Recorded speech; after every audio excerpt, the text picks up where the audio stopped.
পরমাণু ইস্যুতে এবার ইরানের পাশে থাকার অঙ্গীকার করল পাকিস্তান।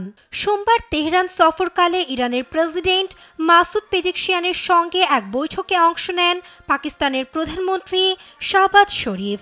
পরে যৌথ সংবাদ সম্মেলনে ইরানের শান্তিপূর্ণ বেসামরিক পারমাণবিক কর্মসূচির অধিকারের প্রতি সমর্থন ব্যক্ত করেন শাহবাজ। পাশাপাশি দ্বিপাক্ষিক বাণিজ্য ও বিনিয়োগ বিষয়ে একসঙ্গে কাজ করতে আগ্রহ প্রকাশ করেন দুই নেতা। সাম্প্রতিক পাকিস্তান ভারত উত্তেজনাপূর্ণ সম্পর্কের সময় মুসলিম দেশগুলোর বন্ধুত্বপূর্ণ সমর্থনের প্রতি কৃতজ্ঞতা জানাতে 4 মুসলিম দেশ সফরে পাকিস্তানি প্রধানমন্ত্রী। সফরকালে দুই দেশের পারস্পরিক স্বার্থের বিষয়গুলো ছাড়াও ভারতের সঙ্গে চলমান উত্তেজনা নিয়েও কথা বলেন শাহবাজ।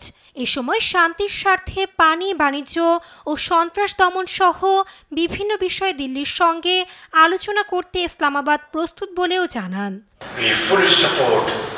আমরা শান্তি চাই, আলোচনার মাধ্যমে এই অঞ্চলে শান্তির লক্ষ্যে কাজ করতে চাই। যদি ভারত রাজি থাকে তাহলে শান্তির স্বার্থে পাকিস্তান পানি, বাণিজ্য ও সন্ত্রাস দমন সহ বিভিন্ন বিষয়ে আলোচনা করতে প্রস্তুত। তবে ভারত যদি আক্রমণাত্মক হয় তাহলে পাকিস্তান তার সার্বভৌমত্ব ও আঞ্চলিক অখণ্ডতা রক্ষা করতে সবকিছুই করবে। এ সময় দুই নেতাই গাজায় ইসরায়েলি আগ্রাসনের নিন্দা জানিয়ে ফিলিস্তিনের প্রতি সমর্থন ব্যক্ত করেন।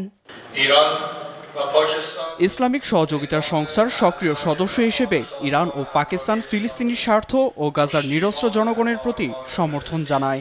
আমরা গাজায় ইহুদিবাদী সরকারের অপরাধ অব্যাহত রাখা ও পশ্চিমা দেশগুলোর নীরবতা ও সমর্থনের তীব্র নিন্দা জানাই। পরে ইরানের সর্বোচ্চ নেতা আয়াতুল্লাহ আলী খামেনির সঙ্গে সৌজন্য সাক্ষাৎ করেন পাকিস্তান প্রধানমন্ত্রী শাহবাজ শরীফ। সাম্প্রতিক বছরগুলোতে ইহুদিবাদী সরকারের সঙ্গে সম্পর্ক স্থাপনে মুসলিম দেশগুলোকে যে প্রলোভন দেখানো হচ্ছে সে ফাঁদে পা না দেয়ায় পাকিস্তানের ভূয়সী প্রশংসা করেন ইরানের সর্বোচ্চ নেতা। নাসরিন আক্তার, নিউজ ডেস্ক, দেশ টিভি।